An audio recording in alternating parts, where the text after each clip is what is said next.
Stilika.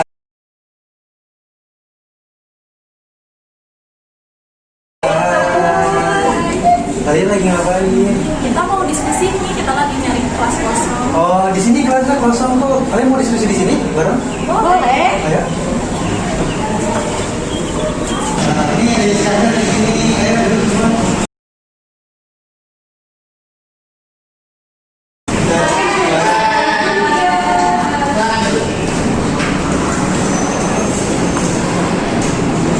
Lagi ngapain nih? Lagi main catur di sini. BTW kalian mau diskusi tentang apa tadi? Tadi sih niatnya aku sama Listi mau diskusiin materi yang kemarin itu, yang transformasi geometri loh. Iya, soalnya kita belum paham tuh sama materi yang kemarin. Kalian gimana? Udah paham belum? Belum paham. Ya udah, kita diskusiin bareng-bareng aja yuk. Boleh. Oh iya, kalau nggak salah transformasi geometri itu ada 4 poinnya. Kira-kira ada yang tahu nggak poin-poinnya apa aja itu? Kalau seingat aku sih, yang pertama ada refleksi ya, terus ada translasi sama dilatasi, yang terakhir tuh kalau nggak salah rotasi.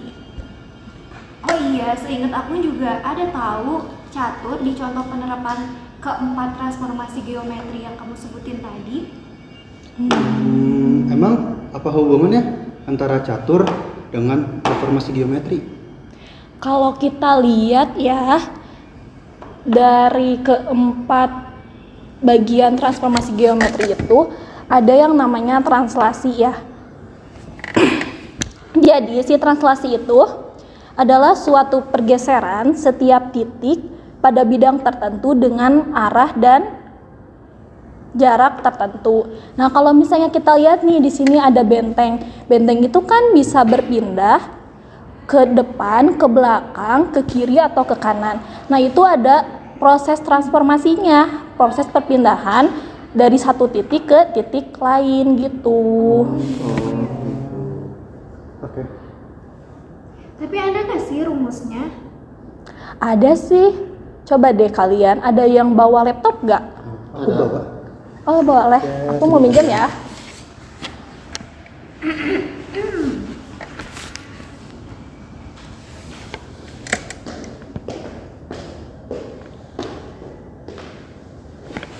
Ini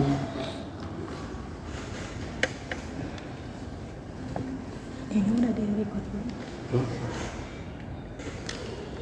Sebentar ya.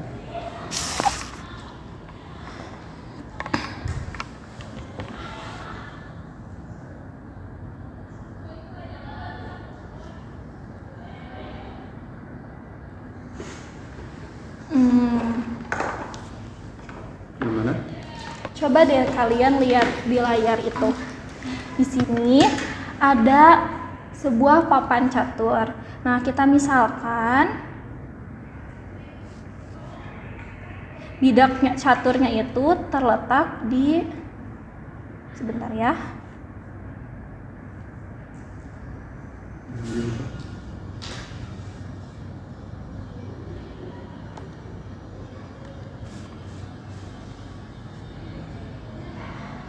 Nah, di sini di 7,2.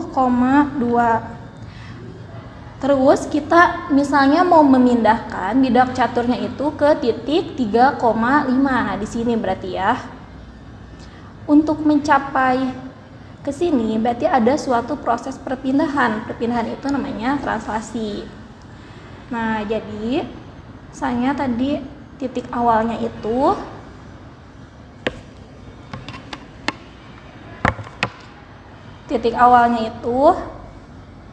A, kita misalkan ya, A-nya itu 7,2. Kita mau pindahkan ke titik 3,5. Nah, berarti kita harus tahu jarak searah dengan sumbu X-nya itu berapa dan jarak dengan searah dengan sumbu Y-nya itu berapa. Berarti kita kurangi nih titik yang kita misalkan A aksen ya, 3,5. Nah, berarti kita kurangi 3 ini dengan sumbu X ya. 3 dikurangi 4 dikurangi 7, jadi negatif 4.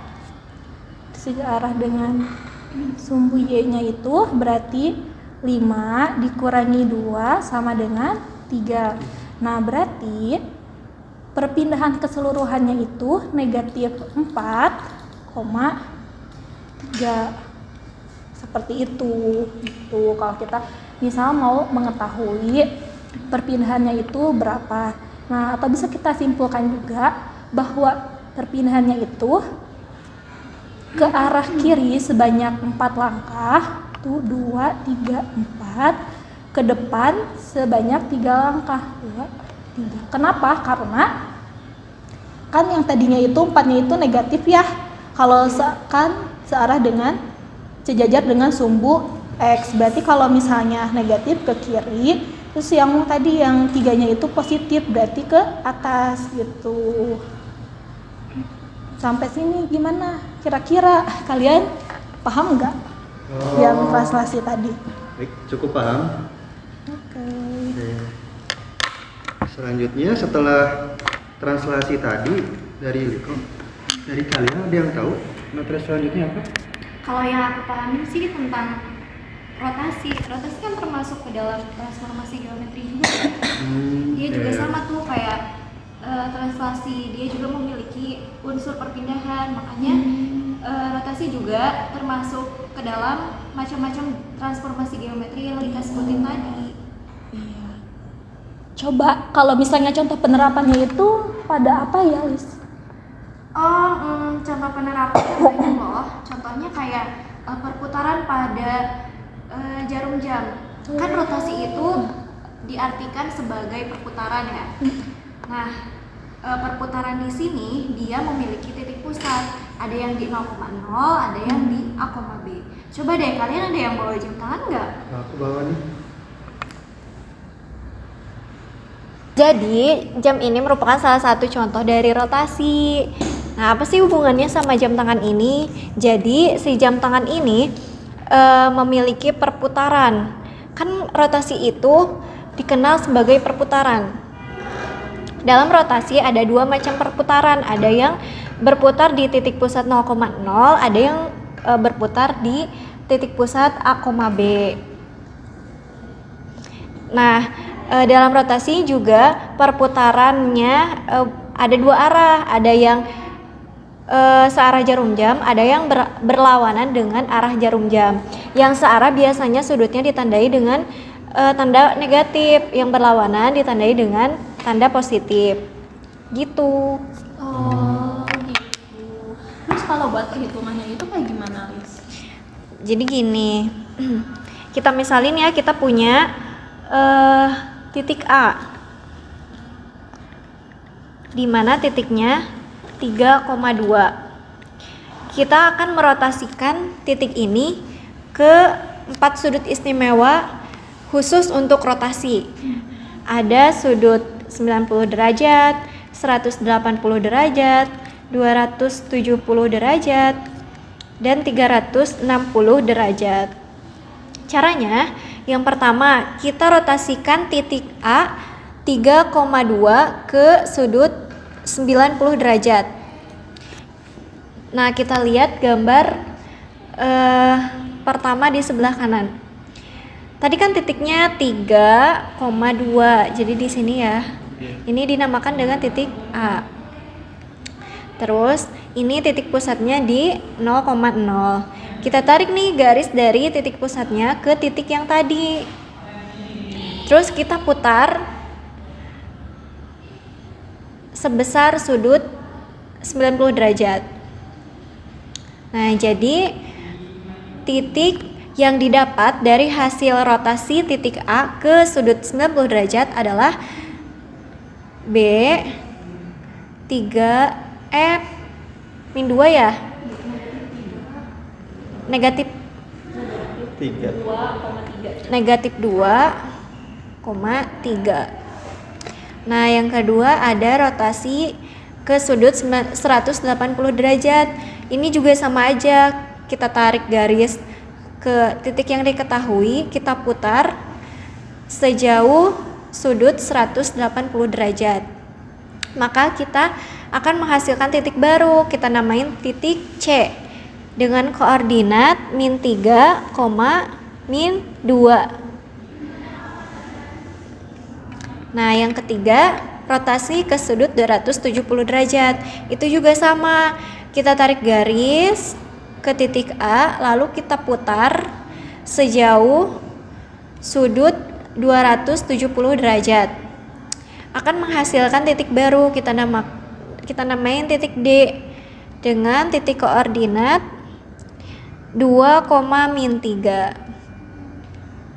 Nah, untuk sudut yang terakhir yaitu sudut 360 derajat, dalam matematika rumusnya sama. Jadi kalau misalkan A ini 3,2, kalau dirotasikan ke sudut 360 derajat, maka hasilnya sama. Titiknya menjadi 3,2 juga gitu. Maka dapat disimpulkan bahwa rumus dari rotasi ini, jika titik pusatnya di 0,0 dengan titik A X, Y dirotasikan ke sudut 90 derajat akan menghasilkan min X, Y. Terus jika titik A dirotasikan dengan sudut 180 derajat akan menghasilkan titik min X, min Y.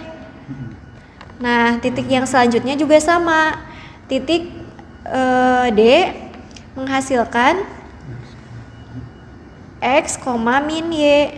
Ini dirotasikan ke sudut 270 derajat. Nah, yang 360 derajat X, Y sama dengan X, Y karena dia akan berputar dan berhenti di titik asalnya. Jadi gitu. Maka dapat disimpulkan bahwa pengertian dari rotasi itu merupakan suatu perpindahan titik dari suatu objek pada bidang geometri dengan cara memutar sejauh sudut A. Gitu. Oke, ya paham. Terus kalau materi yang selanjutnya kan sisa 2 lagi ya. Iya. Oh iya. Nah, itu kalian ada yang paham nggak dari kedua materi itu? Kayaknya aku paham yang refleksi deh. Soalnya refleksi itu kan sebuah pencerminan ya, yang artinya ada sebuah garis yang akan membuat cermin dengan objek yang sama. Mungkin aku akan ngasih tahu ya ke teman-teman biar. Ya, di sini aku akan ngejelasin ya refleksi itu apa dan bagaimana gambarannya dalam garis kartesiusnya. Nah, teman-teman bisa lihat di layar ya. Nah,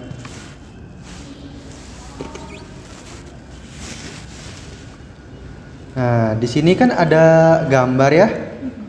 Nah, kita bisa lihat bahwasannya di bawah itu sebenarnya bukanlah bangunan asli, namun hanya pencerminan dari sebuah genangan air hujan yang memang turun kala itu. Foto ini aku ambil ketika malam hari. Nah, refleksi itu tuh merupakan transformasi geometri berupa pergeseran atau perpindahan semua titik pada bidang geometri ke arah sebuah garis atau cermin. Nah, di bawah itu cermin dengan jarak yang sama dengan 2 kali jarak titik ke cermin. Nah, misal gini, ini ada foto. Ini ada foto dan ini ada foto yang si garis X-nya ini merupakan cerminan dan si garis atasnya Y di kuadran 1 itu Y positif dan X positif itu foto aslinya. Ya, dan di bawahnya itu sebuah pencerminannya yang sebenarnya bisa kita jabarkan rumusnya seperti ini. Y sama dengan Fx. Pencerminannya itu sama dengan Y F min X atau 2 kalinya Y sama dengan X sama min 2H Fx. Otomatis si gambarnya tersebut bisa seperti realistis yang membuat mata kita seperti melihat objek yang ada di atas dan di bawah bersamaan. Apakah teman-teman sudah paham dengan refleksi yang memang refleksi itu tidak belibet ya, hanya sebuah pencerminan yang ternyata objeknya adalah bangunan yang di atas dan refleksi pencerminannya adalah genangan air yang mencerminkan dari bangunan aslinya, seperti itu. Iya. Oke, paham. Terus satu lagi apa tuh? Oh, berarti tinggal satu materi lagi ya, dilatasi. Kira-kira kamu tahu nggak dilatasi itu apa? Oh, aku tahu dilatasi itu. Coba kita beresin ini dulu ya.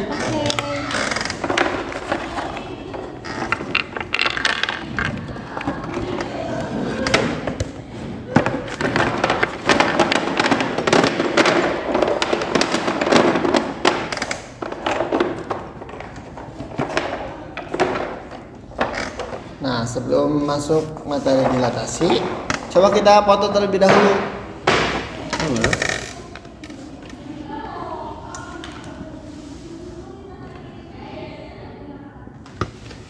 Nah, keren banget ya, kita sebesar ini bisa masuk ke dalam layar HP sekecil ini. Nah, ini dinamakan dilatasi. Nah, dilatasi atau perkalian dalam transformasi geometri adalah proses mengubah ukuran suatu bangun dengan faktor skala tertentu. Nah, jadi dilatasi itu yaitu pembesaran atau pengecilan. Nah, untuk dilatasi tersebut, contohnya untuk pembesaran atau pengecilan yang kayak, kalau pengecilan kayak tadi kita dipoto, kita yang besar ini bisa menjadi kecil dalam ukuran foto dalam HP. Itu. Terus kalau misalnya buat pengukurannya itu kayak gimana? Oh, ada. Bentar ya. Boleh pinjam laptopnya? Boleh. Sebentar, saya buka dulu. Silahkan.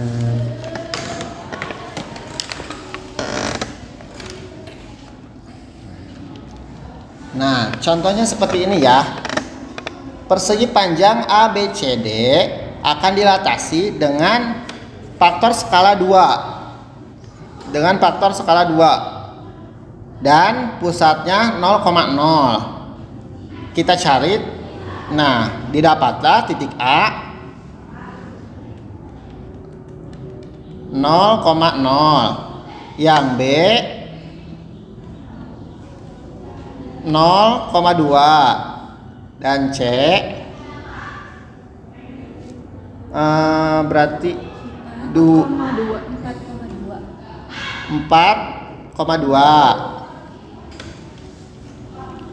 dan D 4,0. Nah, kita mencarinya yaitu dengan mengalihkan semua titik sudut dengan faktor skala tersebut. Dan tadi ditanyakannya faktor skalanya 2 kan. Nah, kita masukkan A aksen 0,0.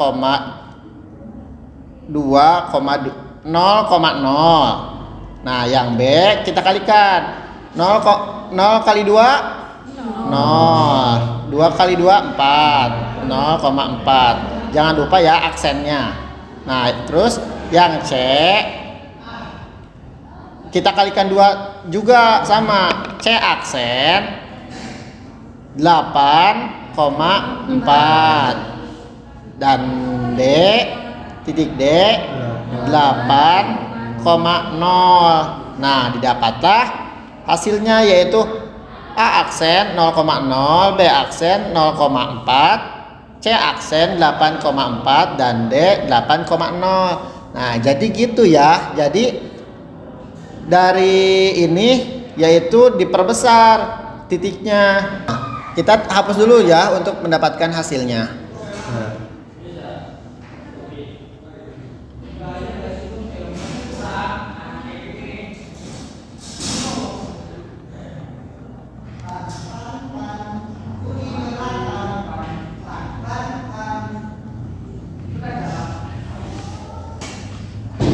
siswa ya. Nah, didapatlah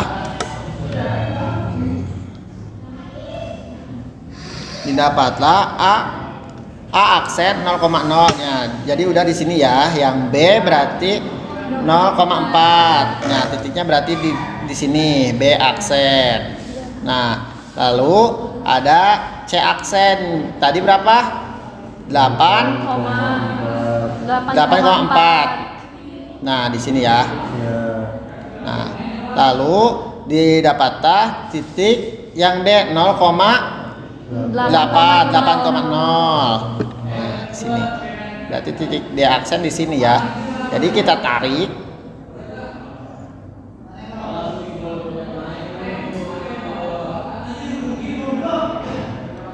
Nah, ini C aksen, D aksen, dan ini B aksen. Karena tadi A aksennya 0,0. Nah, ini adalah bentuk dilatasi pembesaran. Gimana, sudah paham? Ya, sudah. Nah, tadi kan kita udah ngejelasin nih satu persatu dari unsur transformasi geometri. Jadi kesimpulannya pengertian dari transformasi geometri itu apa? Transformasi geometri itu adalah perubahan suatu bidang yang meliputi posisi, besar, dan bentuknya sendiri.